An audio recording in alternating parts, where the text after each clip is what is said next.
दोस्तों जैसा कि आप जानते हैं कि आपके कक्षा 10 हिंदी में 20 नंबर के ऑब्जेक्टिव क्वेश्चन आते हैं, है ना। 20 नंबर के आपके ऑब्जेक्टिव क्वेश्चन आएंगे। तो अगर आप ऑब्जेक्टिव क्वेश्चन को अच्छे से तैयार करते हो, उसमें से पूरे नंबर फिक्स कर लेते हो, तो आपका स्कोर बिल्कुल अच्छा होने वाला है ना। क्योंकि थ्योरी में तो आप बना देंगे तब भी आपको नंबर मिल जाएंगे, बट ऑब्जेक्टिव एक ऐसा टॉपिक होता है, अगर इसमें गलत है तो गलत है, सही है तो सही है ना। इसमें बना करके लिखने का कोई झंझट ही नहीं है ना। तो इसमें आपको सही एक टिक ही डिसाइड करता है कि आपको नंबर मिलेगा या नहीं, है ना। तो इसलिए आप जो है आज की इस वीडियो को कंप्लीट देखना, क्योंकि आपके 20 नंबर पक्के होने वाले हैं।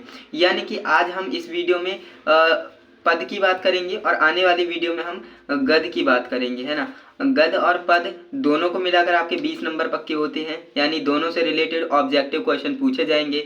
तो आज की इस वीडियो में हम हिंदी देखिए कक्षा 10 की बात कर रहे हैं। कक्षा 10 जो हिंदी है उसमें पद के विकास का संक्षिप्त परिचय जो होता है, उसके ऊपर आज की इस वीडियो में हम बात करने वाले हैं कि कौन कौन से इम्पोर्टेंट आपके लिए ऑब्जेक्टिव है ना, कहाँ से ऑब्जेक्टिव बनेगा और कैसे बनेगा, वो सारी चीज़ें आपको इस वीडियो में पता लगेगी, है ना। तो इस वीडियो को आप कंप्लीट ज़रूर देखिएगा। चैनल पे नए हो तो भैया सब्सक्राइब कर लो, क्योंकि इस चैनल पर आपको कक्षा 10 और कक्षा 12 की तैयारी कराई जाती है, बोर्ड परीक्षा की, बिल्कुल फ्री में, है ना। और आपको जेन्युइन कंटेंट दिया जाता है, जो कि इम्पोर्टेंट वीडियोज़ होती हैं वही मैं आपके लिए लाता हूँ, कोई ऐसी वैसी वीडियो नहीं लाता हूँ। अब देखिए भाई, यहाँ पर हम समझते हैं कि इसमें हमें पढ़ना क्या रहता है। देखिए कवि यानी रचयिता और रचना, है ना। कवि और रचनाएं आपको याद होनी चाहिए, क्योंकि क्वेश्चन किस तरह से पूछेगा, क्वेश्चन इस तरह से पूछेगा भाई, निम्नलिखित में से सूरदास जी की रचना है, उसमें से एक ऑप्शन दे देगा सूरसागर, प्रेम वाटिका, भारत भारती, नीरजा, इस तरह से दे देगा। तो भाई सूरसागर जो है किसकी है, सूरदास जी की रचना है। तो इस तरह से जो है ऑब्जेक्टिव क्वेश्चन बनेंगे, है ना। या फिर इस तरह से पूछ लेगा कि भाई सूरसारावली निम्नलिखित में से किस लेखक की रचना है ना। इस तरह से क्वेश्चन पूछ लेगा तो आपको लेखक पहचानना रहेगा। तो क्वेश्चन घुमा फिरा कर देगा, है ना, ये तो बात 100% श्योर है। लेकिन आपको तैयार रहना है, प्रिपेयर रहना है, जिससे कि वो क्वेश्चन को कितना भी घुमा फिरा कर दे, आप उसका सही में से सही आंसर करें, है ना। तो ये आपकी अप्रोच होनी चाहिए। तो देखिए भाई, हमको करना क्या है, कवि यानी रचयिता के नाम याद करने, कुछ ही बताऊंगा, ज़्यादा नहीं बता रहा हूँ, है ना। तो आपको कुछ ही बता रहा हूँ, कुछ तो आप याद कर ही सकते हो, है ना। देखिए कवि हमारे हैं सूरदास, और इनकी जो है आपको दो याद रखनी है, सूरसागर और सूरसारावली। ये दो जो है क्या है, मोस्ट इम्पोर्टेंट है भाई, प्रीवियस ईयर्स में आए हैं और इस बार भी जरूर पूछी जाएगी, है ना।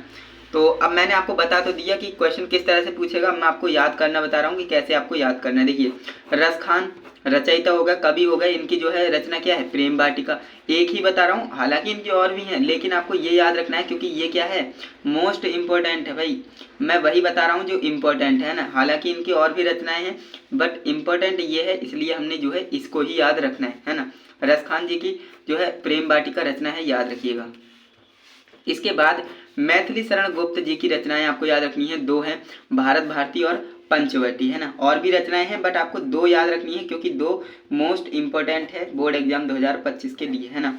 अब देखिए महादेवी वर्मा, है ना, महादेवी वर्मा जी की रचनाएं आपको याद रखनी है, ये ज़्यादा याद रखनी है, क्योंकि ये जो है ज़्यादा पूछी जाती हैं। देखिए नीरजा, अग्निरेखा, यामा, सांदगीत और दीपशिखा, है ना, ये आपको याद रखना है, क्योंकि भैया VIMP है, मोस्ट इम्पोर्टेंट होने वाली है। ओके, इसके बाद आगे बढ़ते हैं। तो भाई सुमित्रा नंदन पंत, है ना, जो सुमित्रा नंदन पंत हैं उनके भी आपको याद रखना है, क्योंकि यहाँ से भी क्वेश्चन पूछा जाता है कि सुमित्रा नंदन पंत की कौन सी रचना है, तो आपको याद रखना है लोकायतन, युगांत, ग्रंथि, दिगंबरा, है ना, ये एक ही है, ग्रंथि, दिगंबरा और युगपत, है ना, ये आपको याद रखना है, क्योंकि भैया VIMP रचनाएं हैं। और ये जो है रचयिता यानी कवि भी, कवियत्री भी बहुत ज़्यादा इंपॉर्टेंट है, इन्हें आप ज़रूर तैयार कीजिएगा, क्योंकि यहीं से क्वेश्चन पूछा जाएगा।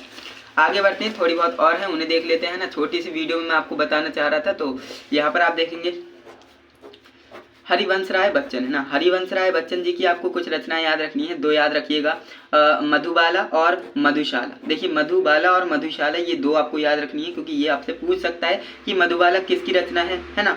तो हरिवंश राय बच्चन जी की रचना है।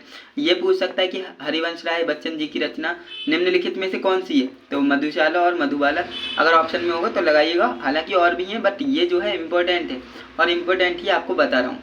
इसके बाद रामधारी सिंह दिनकर जी की रचना देख लेते हैं, कुरुक्षेत्र, रसवंती, हारे का हरिनाम, है ना, हारे का हरिनाम, और उर्वशी और रेणुआ, है ना, ये आपको याद रखनी है क्योंकि ये जो है मोस्ट इम्पोर्टेंट हो जाती हैं, तो इन्हें भी आप अच्छे से तैयार करिएगा।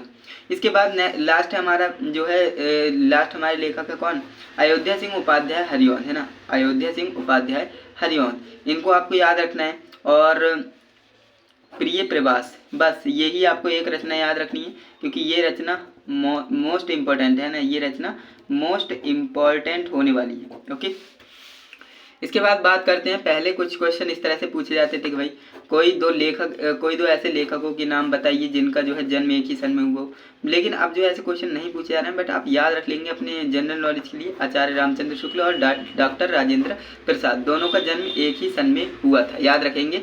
इसके बाद नेक्स्ट हमारा भाई ऐसी कवयित्री का नाम बताइए जो गद्य और पद्य दोनों में ही है ना, तो श्रीमती महादेवी वर्मा जी ऐसी कवयित्री हैं, ऐसी कवि हैं, ऐसे लेखक हैं, यानी कि दोनों में ही ये काउंट की जाती हैं। क्यों? क्योंकि भाई इन्होंने जो है दोनों में योगदान दिया है, गद्य और पद, है ना, गद्य और पद दोनों में ही इनकी भूमिका निभाई है इन्होंने, है ना, तो ये आपको याद रखना है। तो आज की इस वीडियो में मैंने आपको ये बताया है, और आने वाली वीडियो में भी मैं आपको बताने वाला हूँ कि भाई गद्य, है ना, आज की इस वीडियो में तो पद के ऊपर बात कर ली, आने वाली वीडियो में मैं आपको गद्य के ऊपर बताने वाला हूँ, है ना, गद्य में कौन कौन से इंपॉर्टेंट चीज़ें हैं, आपको क्या क्या याद रखना है, वो सारी चीज़ें बताऊँगा, जिससे कि आपके 20 ऑब्जेक्टिव के नंबर जो है ना 20 में से 20 आप पूरे पा सकें, है ना। तो आज की वीडियो आपको कैसी लगी? अगर आपको वीडियो अच्छी लगी है तो भैया वीडियो को एक लाइक कीजिएगा हमें मोटिवेट करने के लिए, और एक प्यारा सा कमेंट कीजिएगा, है ना, जैसे कि हम और ज़्यादा मोटिवेट हों नई नई वीडियो बनाने के लिए। एंड अपने दोस्तों के साथ भी इस वीडियो को शेयर करना जिससे कि वो भी सीख सकें, है ना, और चैनल पे नए हो तो सब्सक्राइब कर लेना जिससे कि आने वाली वीडियो की नोटिफिकेशन आपको टाइम टू टाइम मिल सके। तो चलिए दोस्तों, आज के लिए बस इतना ही, मिलते हैं नेक्स्ट इंटरेस्टिंग इन्फॉर्मेटिव वीडियो के साथ, तब तक के लिए जय हिंद, वंदे मातरम।